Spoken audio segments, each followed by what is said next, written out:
Boa tarde, meninos, tudo bem? Essa é a nossa primeira aula oficial pós início da pandemia, pós distanciamento social, e a gente vai trabalhar um assunto que a gente não conhece ainda. Então eu pedi que vocês prestem bastante atenção, tá? Vocês estudaram esse conteúdo no ano passado e eu creio que vocês não vão se recordar muito bem agora. Então, para a gente dar continuidade, eu preciso que vocês foquem um pouquinho mais. Então, a gente vai trabalhar sobre o reino que desafiou o rei. No caso, a gente está falando da Inglaterra, tá? A Revolução Inglesa, que vai dar origem à Revolução Gloriosa. Eu acredito que vocês tenham observado que eu coloquei um outro material em PDF, além desse daqui, além desse vídeo, que na verdade é um resuminho de tudo que a gente vai estudar agora nessa semana e na próxima. E não é para vocês fazerem a atividade que tá no final, tá? Depois eu vou explicar para vocês por quê. Porque eu fui desmembrando essas atividades e postando ao longo de cada dia. Sempre no final da aula a gente vai ter uma atividade, tá ok? Então vamos lá. Essa Revolução Inglesa, quando a gente fala de Revolução Inglesa, a gente pode estar se referindo tanto à Revolução Industrial Inglesa, quanto a essa revolução que vai dar origem à Revolução Gloriosa. Essa revolução específica que a gente está falando começa no século XVII, depois do fim do feudalismo. Como vocês podem perceber que ali Idade Média, o feudalismo vai começar o declínio a partir do século XI, a gente já está aqui 6 séculos depois, e vai ter origem principalmente por causa dos cercamentos da produção manufatureira. Os cercamentos, se vocês não se recordam, vai ser aquele processo onde o mancomunal, vamos voltar um pouquinho, no feudalismo, a gente vai ter as terras comunais, não é? Que vai ser aí tanto do nobre quanto do vassalo, do suzerano e do seu vassalo. A gente vai ter as terras, o manso servil, que vai ser onde os servos vão trabalhar e vão residir, e o manso senhorial, que é onde está as terras do nobre, que normalmente é um castelo. Então vamos lá.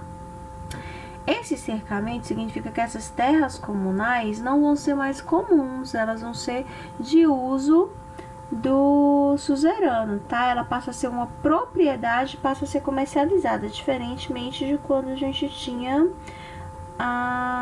o feudalismo, o feudo, né? O feudum, que quer dizer benefício. Uma das principais atividades desses cercamentos vai ser a produção de lã. Então a gente vai ter ovelhas, né, que vão servir de matéria-prima para as indústrias têxteis que estão surgindo nesse momento, né, para produção manufatureira, reprodução manual. Então vamos lá, e com isso a gente vai ter duas classes surgindo agora nesse momento: a gentry, que é essa nobreza rural que vai ter ainda algum poder político, e o yeoman, tá? Que faz parte do campesinato, que está prosperando e não vão ter os mesmos direitos e o poder que a gentry, por não ter a mesma origem nobre, tá? Também nesse período da Revolução Inglesa, vocês vão ter que perceber que essa revolução começa por causa de um poder ilimitado real, por causa do absolutismo, tá? Então a gente vai ter o fim do absolutismo aqui na Inglaterra, que vai se subordinar ao parlamento, ou seja, a figura real ela não vai ser mais detentora do poder, mas ela vai ser figurativa. E a gente vai ter aqui também uma outra palavra-chave desse período da Revolução, que vai ser o puritanismo, tá? A Inglaterra, ela deixa de ser cristã, deixa de ser católica, a gente tem a criação de uma nova religião lá na Revolução, na Reforma e na Contra-Reforma. Na verdade, o Henrique VIII começa essa nova religião e ela é finalizada pela filha dele, a Elizabeth I, tá? Ela finaliza, consolida essa religião, e a gente vai ter problemas aqui, porque como a Elizabeth não deixou herdeiros, né? A gente vai ter uma nova linhagem real que posteriormente vai se reaproximando do catolicismo, e depois a gente tem uma nova onda que se aproxima mais do calvinismo, né? E da igreja luterana. Então a gente vai ter esse processo do puritanismo aí, tá? Então vamos lá, continuando. Diante desse cenário, desse absolutismo que começa lá com Henrique VIII ainda, e a sua insatisfação com a igreja, a gente vai ter o surgimento de novos líderes aí, tá? A partir da morte da Elizabeth I, que a gente começa com esses conflitos, que aí com a morte dela a gente tem a ascensão de Jaime I e o início da dinastia Stuart, tá? O Jaime I da Escócia vai dissolver o parlamento inúmeras vezes e vai querer implantar uma monarquia absolutista baseada no direito divino, ou seja, ele é a representação real de Deus na Terra. Vai começar com a perseguição aos católicos e outras religiões, tá? E aí, com a morte dele, a gente vai ter a ascensão do seu filho, Carlos I. Tá? Ele vai tentar continuar com a política absolutista e estabelecer novos impostos, porém o parlamento vai impedi-lo, e com isso, tá? A gente vai ter, ele não vai ficar muito tempo, ele vai acabar falecendo. Ele vai dissolver o parlamento primeiro por volta de 1640, que é aquela data, se recordam, que é a data que a gente tem aqui como início da Revolução Inglesa. E pouco depois dessa dissolução, ele começa a buscar apoio da Câmara Estrelada, tá? Uma espécie de tribunal do Conselho Privado do Rei, sem parlamento, tá? Ele também tenta impor a religião anglicana aos calvinistas escoceses, ou seja, a igreja presbiteriana, tá? Os puritanos são os luteranos, tá? Que vai ocasionar uma série de rebeliões que vão culminar nessa Revolução Inglesa, tá?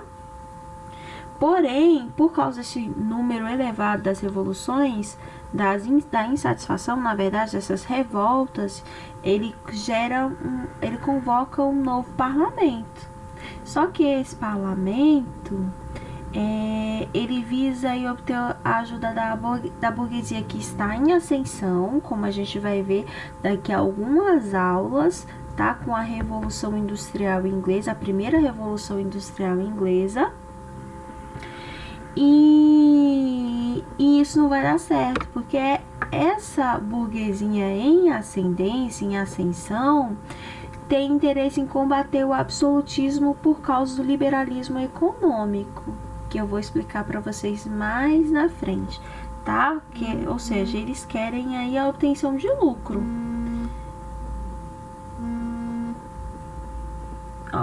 A obtenção de lucro, tá? E aí o que acontece? Esse parlamento vai ser fechado novamente, depois vai ter a convocação de um novo parlamento, só que dessa última vez ele vai conseguir se manter até o ano de 1653, esse parlamento. Mas mesmo assim, presta atenção, a gente tem uma insatisfação popular que vai buscar aí mudanças. Essas mudanças começam em 1641, quando a gente tem uma guerra civil, tá? De um lado, a gente tem o rei com seus apoiadores e do outro, os apoiadores do parlamento. Obviamente, toda guerra precisa de dois lados, né? Um lado favorável e um lado contrário a uma causa. Nesse cenário, o que acontece? O Carlos I acaba fugindo para a França. Nessa fuga para a França, a guerra civil acaba encontrando um líder, tá? Que vai ganhando poder e vai reorganizando a estrutura inglesa com extrema dureza, que vai ser esse carinha aqui que a gente tem, essa figura aqui, chamada Oliver Cromwell, tá?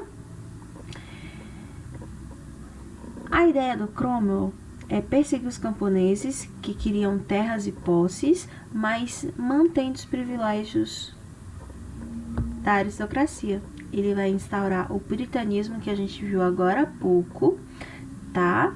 E a ideia dele é transformar a Inglaterra numa república. Só que o que acontece? Ele faz com que a Inglaterra, na verdade, seja um novo regime absolutista. E isso a gente vai finalizar na próxima aula, tá bom? Eu espero que vocês tenham compreendido e tenham relembrado algumas coisas. Eu peço que vocês leiam aí, então, a primeira e a segunda página daquele material que eu deixei nessa aula aqui também. As outras páginas, quem quiser ler, pode ler. Porém, aguardem eu postar, porque senão vocês vão obter informação demais.